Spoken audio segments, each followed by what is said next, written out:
you. So welcome everybody. Happy October. Happy fall. I think we're all delighted that it feels like fall and we're over the summer heat and it's good to be back again. So this is our annual Medicare update. As we know that Medicare is under fire, so sign up for your plans and then call your congressman and especially your representative Ken Calvert for most of us, and let him know that we want Medicare protected as well as Medicaid. Ryan White, all that stuff is going to be on the chopping block. So that's my little pitch for political action for the evening. And I want to introduce Cesar Perez from Bilhartz Insurance. And those of you who are long-timers with Positive Life will know that they've been coming for years now to give an annual update, usually in October, right before the annual enrollment opens up for signing up for plans. So we're glad to have Cesar back again this year, and he's going to tell us all the latest and greatest. So thank you, Cesar. Take it away. Thank you, everybody. As Jeff said, my name is Cesar Perez. It's great to see all of you. Thank you, Jeff, for putting together this wonderful, organized event, because I told them earlier, like every time I come here, it's like you got it running like clockwork. Everybody's food is on point. You got, everything's organized. So I love that. That's awesome. And I want to thank everybody else that took the time to come in and hear about the exciting role of Medicare, because it's the most exciting thing you can, listen to on Tuesday afternoon, right?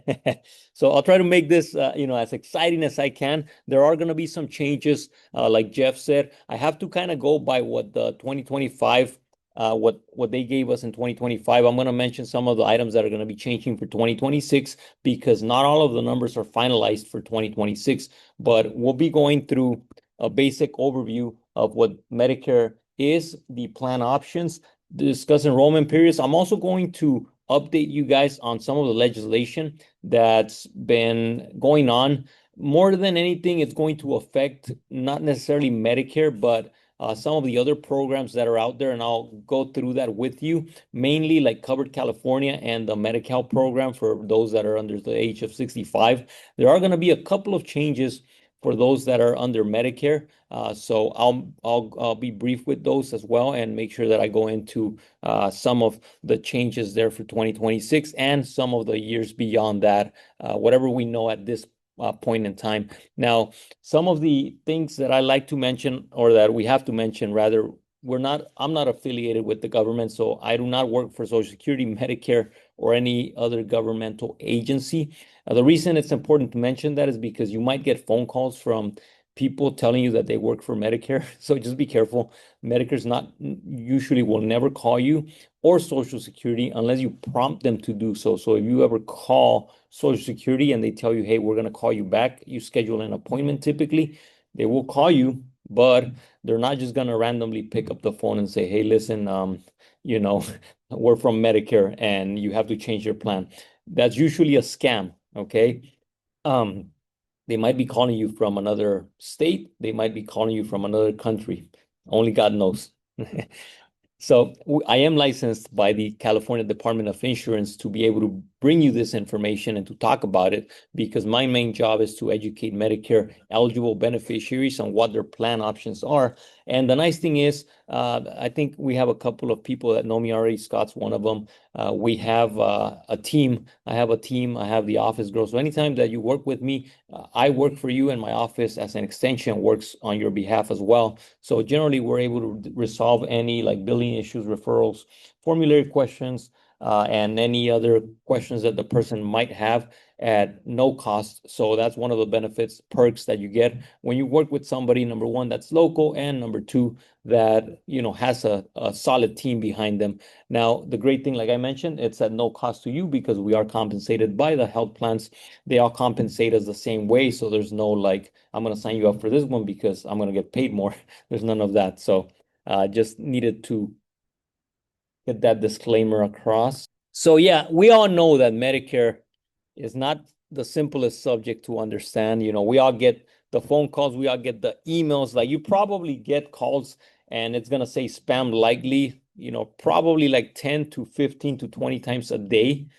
So just be careful with those calls. You hear the commercials, Joe Namath commercials, this, that, or the other, and it just creates more confusion in the marketplace. So if you don't know what to do, give us a call. We'll be happy to direct you and point you in the right direction. Now, to understand Medicare, normally somebody's eligible for Medicare when they first turn 65, unless you have a certain disability, you've been disabled for 24 months, or there's also certain conditions like end-stage renal disease, which will make you eligible sooner, or if you're legally blind, you also have eligibility. You also get eligibility sooner. Now, you must be a U.S. citizen and be a resident for at least 5 years for you to qualify for the Medicare program.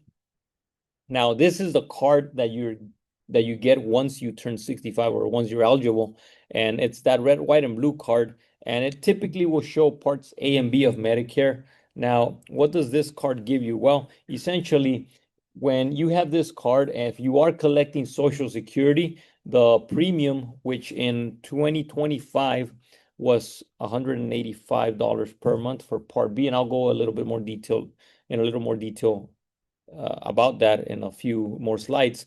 But that premium gets deducted from your Social Security and you get your card automatically. If you are not receiving Social Security, you have to actively apply. So if you have any friends out there that might be younger than 65, just make sure you give them a heads up. Hey, if you're turning 65, make sure you go and apply at least 3 months before, 4 months before at Social Security, or they can give us a call. We can give them the information. But you want to actively apply even if you're not going to be drawing Social Security. That's the most common mistake that people make. They will think, well, I'm not going to collect Social Security yet, so I don't need to do anything. So you have to go and apply at least for Medicare. Otherwise, there's going to be penalties that you face. Now, Medicare has, like I mentioned, a couple parts. One of them is Part A, and Part A means it's for hospitalization. Now, what does Part A give you? So generally, there's no premium to pay under Part A if you have a work history of 10 years, which is the equivalent of 40 quarters or longer. Now, if you do not have the work history and you have not contributed to the Medicare fund, you must pay, if it's under less than 30 quarters, $518 a month. If it's between 30 and 39, it's $285 per month. And there is a late enrollment penalty if you do not sign up when you were first eligible, meaning age 65. And that's about 10% per year for twice the amount of years that you did not sign up for that Part A. Generally, if you have a zero premium for Part A, then it doesn't matter. You don't have a penalty, right? Because it's what, 10% of zero. So Part A gives you hospitalization. Now, hospitalization, home health care, hospice, and skilled nursing facilities all fall under that, as well as some mental health specifically for mental health hospitalization. Now, under Part A, you have a deductible. That just means that if you just have this card, you're not covered by anything else. You have to pay about $1,600 if you're in the hospital between 1 or up to 60 days, and then it goes into a per day amount, so on and so forth. For a skilled nursing facility, the first 20 days you pay nothing, but then after day 21, you start paying about $209 per day until day 100. Once you're in a skilled nursing facility for 100 days, you will get kicked out if you're not recovering, because then at that point it becomes long-term care. So if you have a long-term care policy, then that kicks in. If you don't, then you got to figure out, a way to pay for it. Now, for Part B, the standard premium, as you can see, it says $185, and I'll talk about 2026 in a little bit, but $185, that's what the 2025 standard premium is. It can be higher, and I'll explain how in the next slide, but generally, you enroll in Part B. Let's say there's certain people that do not enroll in Part B right away when they're first eligible for Medicare. Specifically, if somebody's working and maybe they're getting their insurance through their employer and they're not paying anything, or they're paying less than the 185, then it might be beneficial for them to waive the Part B. They still need to get Part A, but Part B they can waive and not pay the 185, right? Now, if somebody is making higher income than what's on this table, so it depends if you're filing an individual return or a joint return. If you're making more than, if you're individual, 106,000 per year, and under you pay the 185. If you're making more than that, it just depends on where you fall. It could be 259 all the way to I'm sorry, it could be all the way up to 443 actually in the next slide. It's yeah, 443 is the maximum for an individual that you get to pay for Part B. Now, a lot of times people get stuck paying a higher amount because there's a 2-year look back period. So like when you go to Social Security and you apply for Part B, they'll look at your prior 2 years, what your income was. So then they'll assess that income related adjustment. They'll assess it at that point, and you have to, pay that unless you could file for an exemption if you're not gonna be making that income anymore, or maybe you sold the property and you got capital gains, etc. That could be one of the situations that puts you over that limit, but they will reassess and they would drop it back down if you're no longer going to be making that income after 1 year of being enrolled. Now, there is a penalty for Part B if you do not have other coverage and you don't enroll in Part B when you're first eligible for it. Now, the thing with this penalty, it's perpetual. So if you have it, it's gonna be with you the rest of your life, unfortunately. So it's kind of like getting married, except you can't get a divorce, right? So till death do us part. So the penalty is 10% per year. And again, it just goes on and on. Now, under Part B, those services that are covered under Part B are going to be uh, like you have a deductible typically, which is 257, and then you can go to doctor, specialist, lab work, x-rays, even the emergency room and surgeries fall under Part B of Medicare. Now, generally, once you satisfy your $257 deductible, you must pay 20%, and there is no limit as to how much you have, you get to pay. Now, I'll go over a couple of the ways that a couple of things people do to cover those expenses here in the next few slides. But the other part of Medicare that's often or used to be very confusing, now it's a little bit simpler, is going to be Part D for drugs. Now, Part D, again, is the drug coverage, and generally that is only administered by private insurance companies. Now, the structure of Part D is dictated by the federal government. We used to have what was known as a donut hole, which was terribly confusing. I don't know who came up with that. I won't explain it because it's confusing, but that was done away with in 2024. So yay for that, right? No more donor hole. Now, what we have to deal with now is there's different stages. So there's a maximum out of pocket that is $2,000 for the year of 2025. It's going to go to $2,100 for 2026. Now, that just means that once you hit that amount out of your pocket for medications, you won't pay anything beyond that after that. That's why it says this stage initial coverage 2,000. Once you're there, you pretty much it's zero after that because you hit the catastrophic coverage.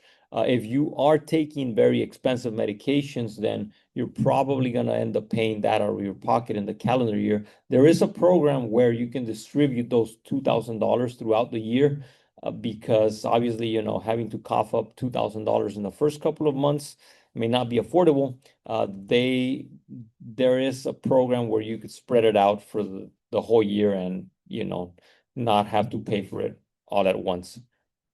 And you can ask that program generally, if you're taking those expensive medications, you'll get a letter from the company. If you don't get a letter, it's very simple to just call in and they can set it up on their behalf. And then you just, pay your prescription drug medications through the carrier. Now, generally under Part D, there's different terminology.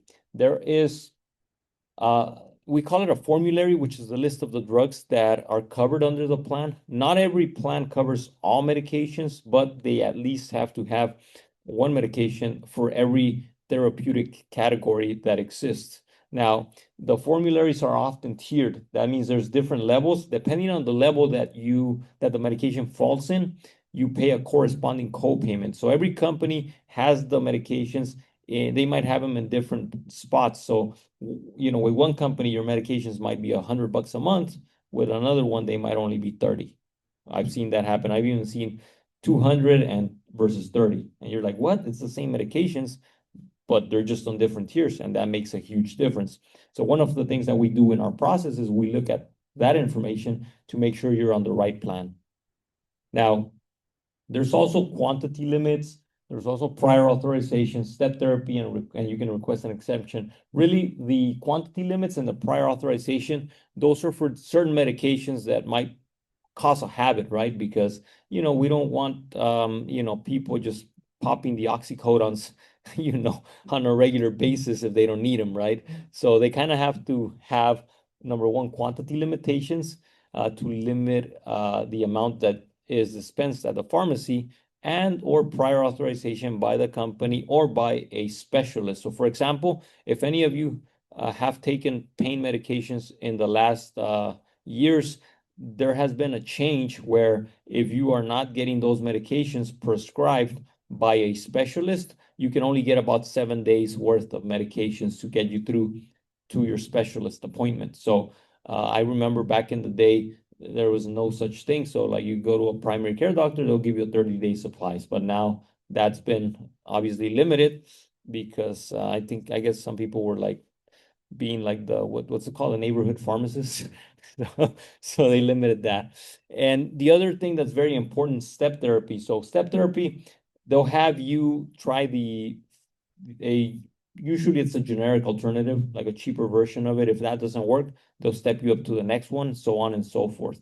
As far as requesting an exemption, so for example, let's say that there is a medication that you're used to taking, the plan changes, or maybe you change your plan, and this new plan does not have that medication on the formulary. They might have an alternative, but let's say you took the alternative and that one doesn't work.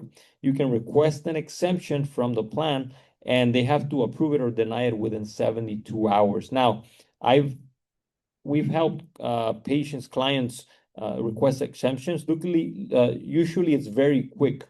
Normally what happens is they'll ask you, hey, have you taken this other alternative? If you have and it hasn't worked for you, they'll typically approve the medication on the spot. Sometimes they'll look into the medical records and they just want to make sure, okay, yeah, you did try the other one, it doesn't work. Okay, we'll go ahead and approve this one.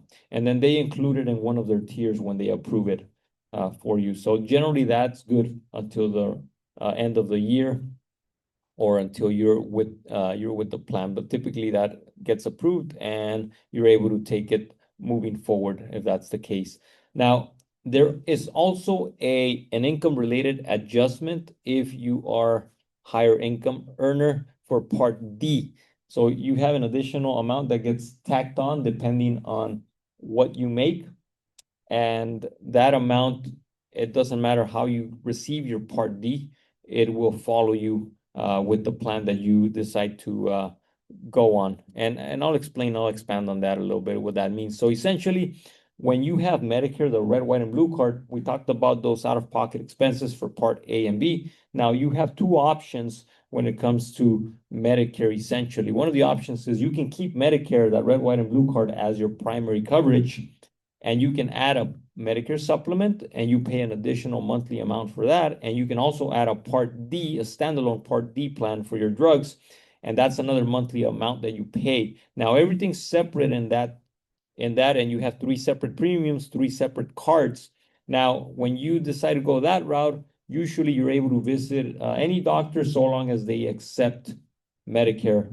And you can be here in California, you can be in Arizona, Texas, wherever you want to be. And as long as they accept Medicare, you're able to go and see that doctor. However, obviously, if you get that luxury, that's going to come with an additional expense, which is, again, you're paying for the supplement and the Part D. Now, the other option is generally a lot of people do this, which is called Part C. So when you join a Part C plan, you are assigning your Medicare benefits to one of the companies that offers Part C. Now, Part C is the equivalent and combines Parts A, B, and D of Medicare together in one. Now, usually under Part C, they don't charge you, most of the plans do not charge you any additional premium. You will have to pay if you do have that income related adjustment for Part D. You will have to pay that to the plan, but you have to pay that regardless of whether you are just on a standalone Part D or on a Part C plan. Now, many of these plans will include Medicare Advantage plans will include additional benefits like, for example, dental, vision, chiropractor, acupuncture, over-the-counter allowances. There's even some plans, for example, for those people that qualify for Medi-Cal as well. Some of the plans will give some other benefits or even more of these benefits, but like food allowances, grocery allowances, utility allowances, like you could pay a bill, like maybe, your water bill or your light bill with you get a card like a Visa or MasterCard. Now, there are, like in the bottom, it says dual eligible plans. That's what I'm talking about when I say you have Medicare, Medi-Cal, Medi-Medis, we call them. And then there are plans for people that have chronic conditions, like, for example, the most common being if you have diabetes or if you have some type of heart condition like angina, or if you have maybe like a pacemaker, something along those lines will qualify you for those chronic plans. Those chronic plans will give you certain items that could be helpful. So like, they might give you a continuous glucose monitor, or the medications might be covered. The diabetic medications might be covered in a better tier than on the other plans. So those are some of the things that we look at when it comes to conditions to make sure that, we cater and put you in the right plan. Now, generally, when you want to qualify for a Part C plan or Medicare Advantage plan, you just got to make sure that you're enrolled in both Parts A and B of Medicare and you live in the service area, because the service area is essentially the county. So if you move from one county to another, the plans might be different. So these plans go by county. So if you will move from one county to another, you have what we call a special enrollment period, so that you can change your plan to the new county that you're moving to. So if you're even moving from one state to another, then that happens as well. So that's what brings us into the enrollment period. So for example, right next week, we're starting on annual election period, which goes from October 15th through December the 7th. Now, during this time of the year, you're able to switch your plan from whatever you have now, and you can make as many plan choices as you want. The last choice that you make is what becomes effective the following year, starting in January. Now, the deadline is December the 7th. Now, if like I said, if you whatever plan you choose at the end, you could maybe pick one in October 15, and then in December 7th say, oh, I'll pick this other one. Then the one you picked on the 7th is going to be the one that's effective for January 1st. And then after annual election period, you get open enrollment. Oh, by the way, one thing that I forgot to mention, for annual election, if you're happy with your plan, you can just keep it and it'll automatically renew. You don't have to like scramble and try to renew it. Be careful if you get a phone call saying, hey, did you renew your plan? Because chances are they're just trying to switch you. All right. The only thing you want to keep a lookout for is if you get a letter saying, hey, your plan is terminating as of December 31st, choose a new plan. Make sure you call us if that's the case, because there are going to be some plans that are going to end. Not many, but there's a few. And you do have to choose a new one. Otherwise, you're going to be thrown back into original Medicare and you're going to be exposed to those out-of-pocket expenses. Now, next enrollment period is open enrollment. I know it's confusing, annual enrollment and open enrollment. So open enrollment goes from January 1st through March the 31st. Now, what can you do during this time of the year? So if you changed your plan during annual election period and you want to change it again, you have a one-time opportunity to do so during open enrollment, and whatever plan you choose begins the following month. The other thing you can do is you can, if you wanted to go back to original Medicare, you can choose a Part D plan for drugs, and that'll kick you out of Part C, and it'll put you right back on original Medicare.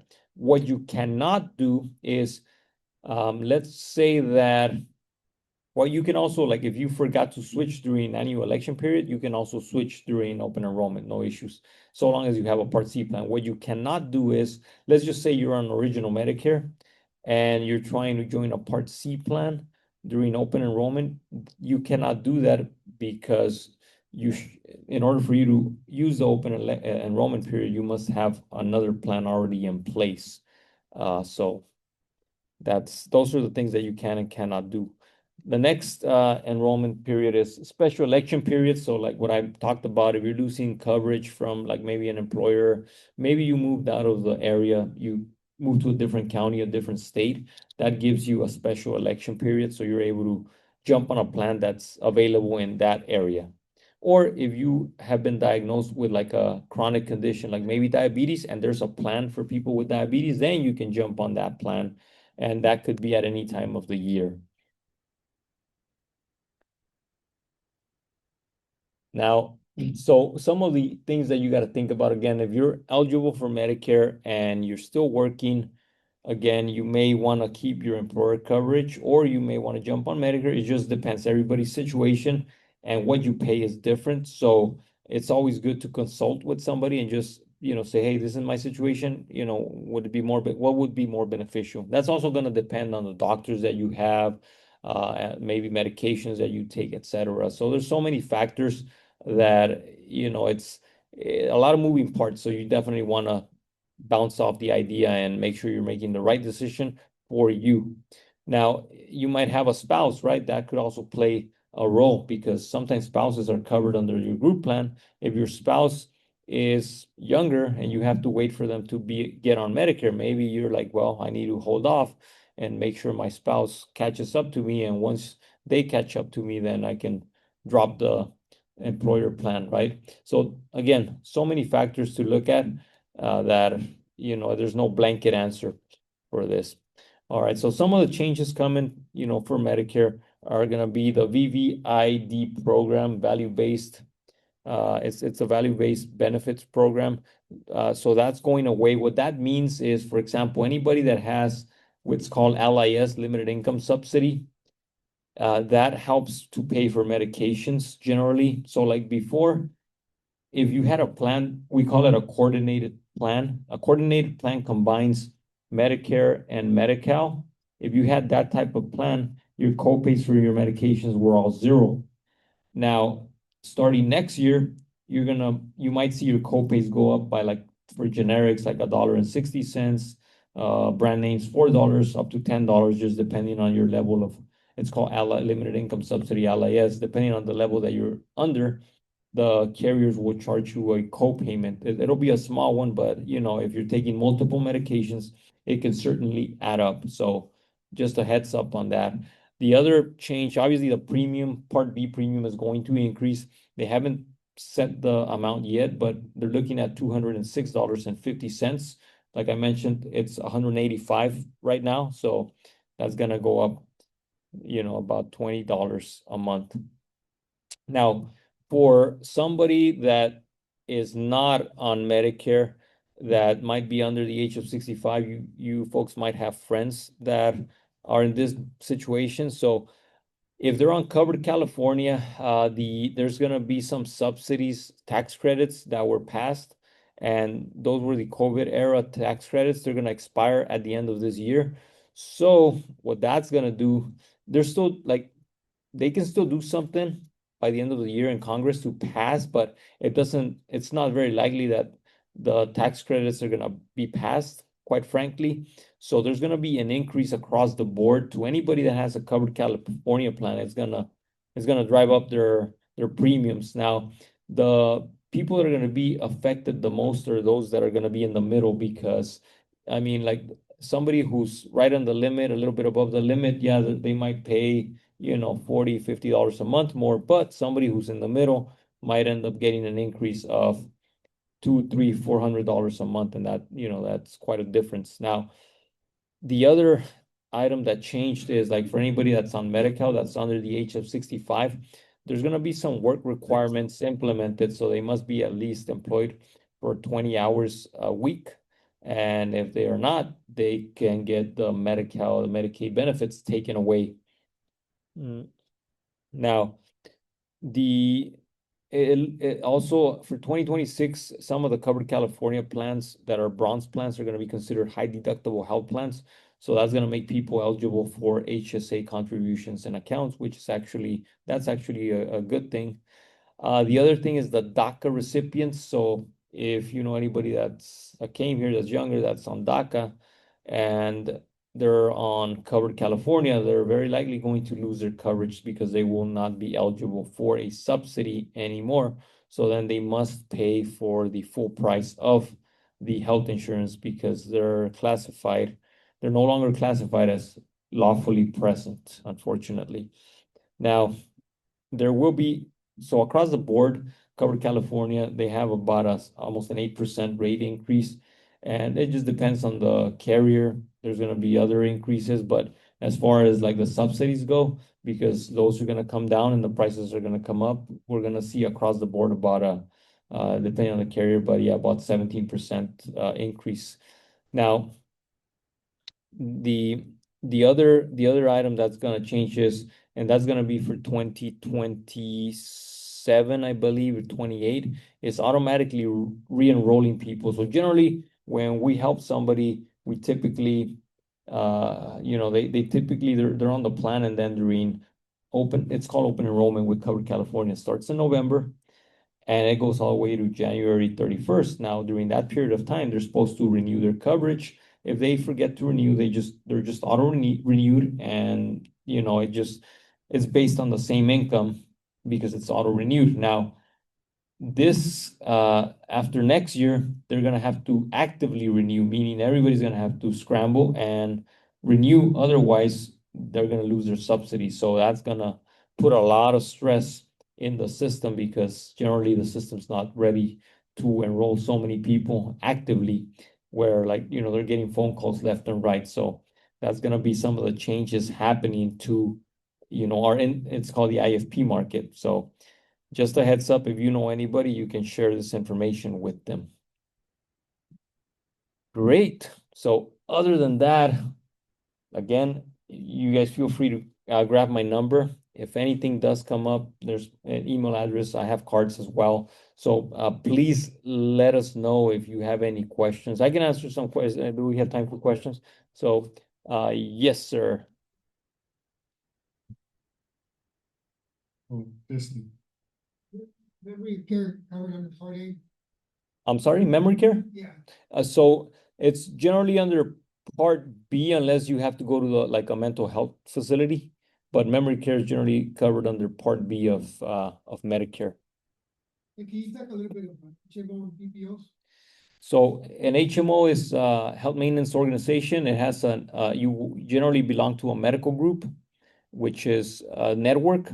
So you have a primary care doctor, and the primary care doctor will refer you to specialists within the same medical group or network.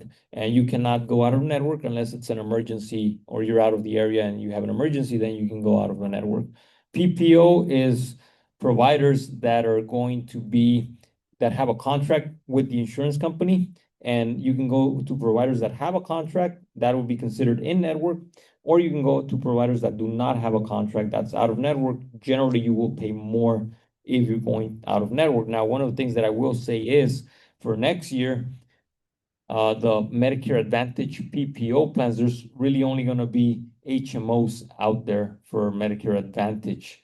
So a lot of those PPO plans are going away. So if you have a PPO plan, you're probably going to get a letter if you haven't already done so, if you haven't already gotten it, and it's going to say, hey, we're terminating your plan. And you have to either jump on an HMO or you have to go back to original Medicare and purchase a supplemental plan. So the supplemental plans, a lot of people call them a PPO because there are no networks. So long as the doctor accepts original Medicare, you can go. Not all doctors accept original Medicare, but most of them do. So that's kind of how, we're able to go around that. Unfortunately, it's more expensive. Yes.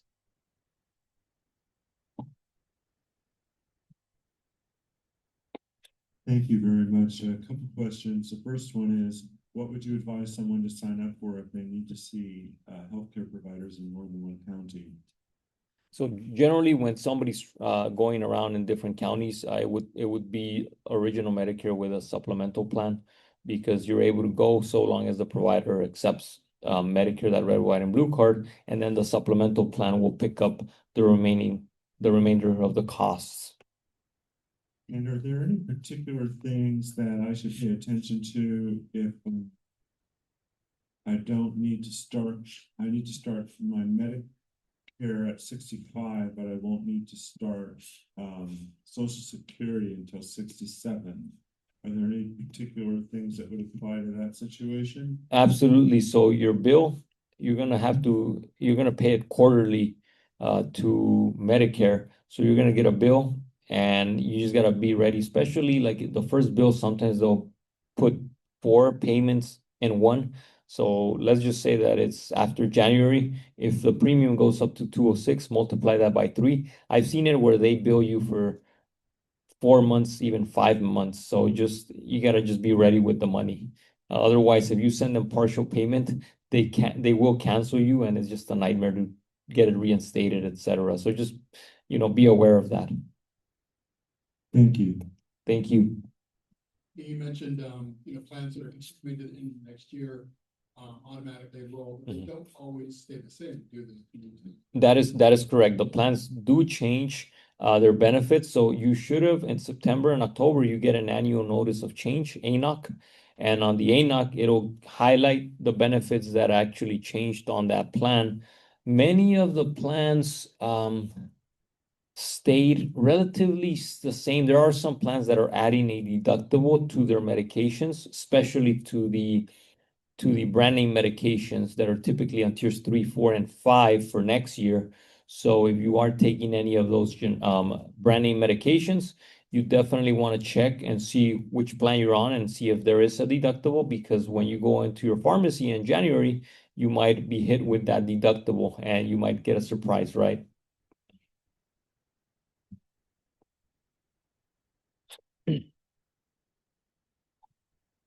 Hi, I don't have a question, I have a comment. I'm with Scam, or Scam. Yeah. Scam. Yeah, people say that a lot. I was with Valley Health Plan, they went out of business and they gave away too many benefits, but I have about 6 or 7 prescription medications that I have to take. I have to go to 3 places to find the best co-pays for the few that I have to pay those on. Mhm. One is from Scan, Mhm. one's from their mail order house, and one's from GoodRx. It's crazy. I probably saved $200 because I shop around. I've been in the medical field since 1960, probably before many were born. I mean, I just can't believe it. It's just crazy. And the people who don't know any better are paying out of their pockets for craziness. It's ridiculous.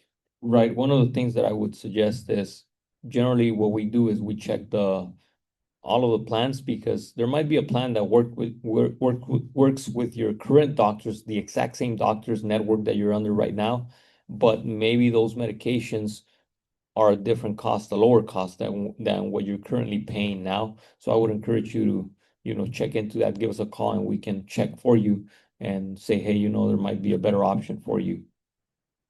Yeah, another resource for, in addition to GoodRx, is Mark Cuban's Cost Plus Drugs. They have a limited formula, but they have really good prices. So, stock and need to look for stuff on to There you go. Yeah, and normally like if they're, especially when they're generics, sometimes like there's gonna be some plans where it's gonna cost you 0 versus some plans that might cost you $5, $10 or whatever, right? So it's always, that's part of what we do, and we just check, and if there is something, we're able to find out which is gonna be the company that, based on the pharmacy that you want to go to, because all of the plans, not all of them, but most plans have standard pharmacies and preferred pharmacies. You're gonna get better pricing at preferred pharmacies than you would under standard pharmacies. Yes, sir. My question is, how does getting Medicare affect veterans? So And the other part of my question is, if the veteran is service connected, do they still have to apply for Medicare?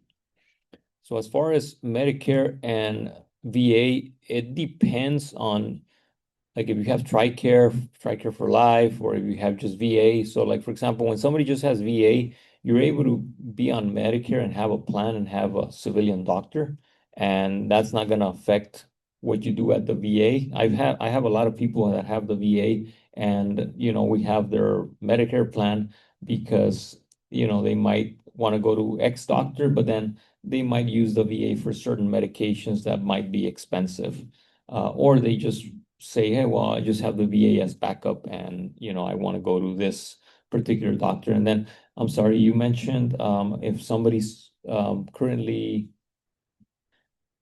service Disconnected. service connected, okay. And I don't quite what does service connected mean? Meaning that you're still active in No, what that is that you have a disability that the VA recognizes, and you're receiving disability based on that injury.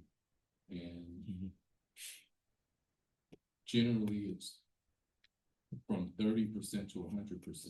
And I'm just, yes, I'm trying yeah. to figure that out. Yeah, no, I actually, yes, I come across that. So again, it's going to depend on whether if you're gonna get, it's called TRICARE for life, or if it's just gonna be through the VA, because everything, so like based on the disability, they'll give you a monthly amount as well, right? You get X amount depending on your percentage, etc. But the health benefits themselves, so like you can still have Medicare. That's not going to be an issue as long as you're paying your Part B premium. You'll be able to have that without affecting, anything that you do through the VA.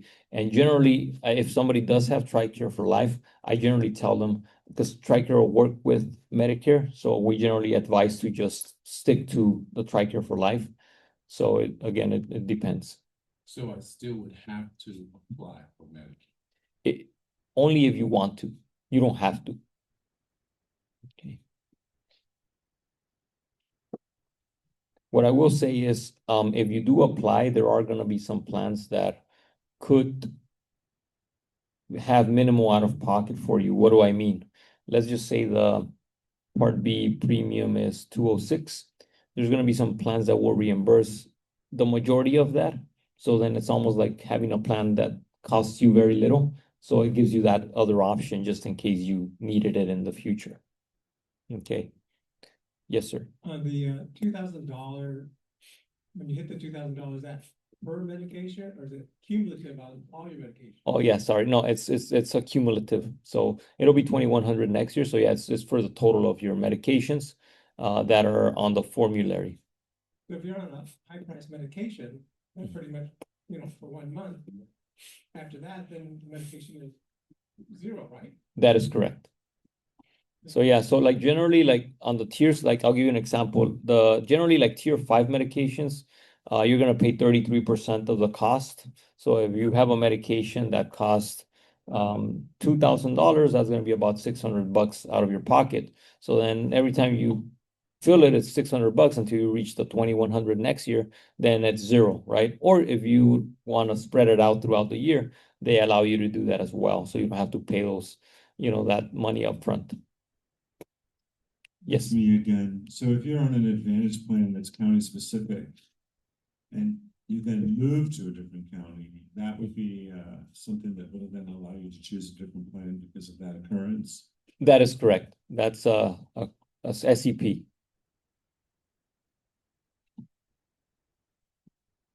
Last year, SCAN had the LGBT policy. Mhm. Are they going to continue that into the 26?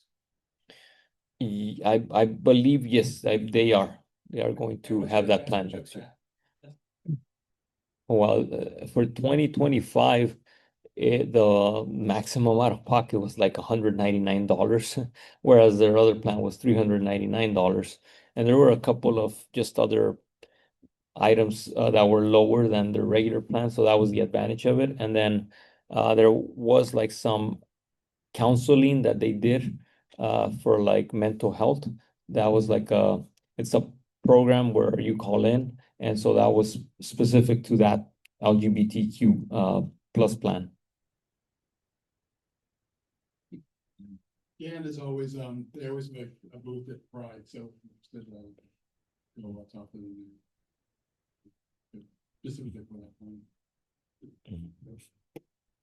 And then, will this government shutdown affect anything, the rollout or the prices or anything that's not going to be affected by government shutdown? No, good. It's not. It's already everything like with Medicare.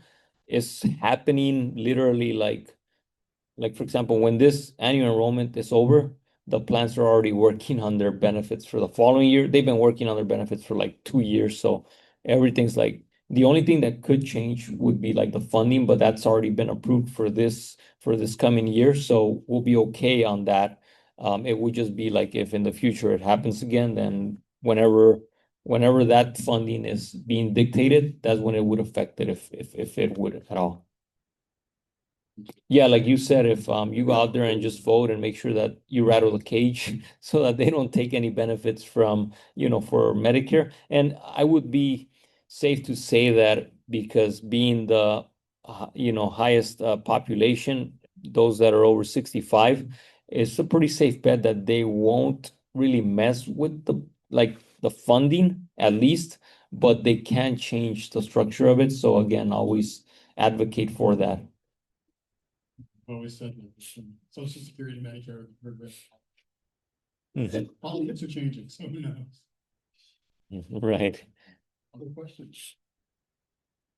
If not, Cesar's got his card there. Is it okay to share your PowerPoint with folks? Oh, the PowerPoint, yes, absolutely, I can. This one I can, yeah. That's not a problem. Yeah, please share it. It has my phone number. I'm gonna leave some cards here for you folks, and you can always let Jeff know he's got my contact information. And again, I really appreciate you bringing me back. I know it's been a few years now. I think it's been since before the pandemic that we started this. So thank you so much for reconsidering us to come and talk to you folks. Really appreciate that. And then in December, we will not be having a Positive Life program because we're having our annual Timothy Ray Brown Community Cure Symposium on Sunday, November 30th. So it's the day before World Health Day, so it's on the weekend. Look forward to seeing you there.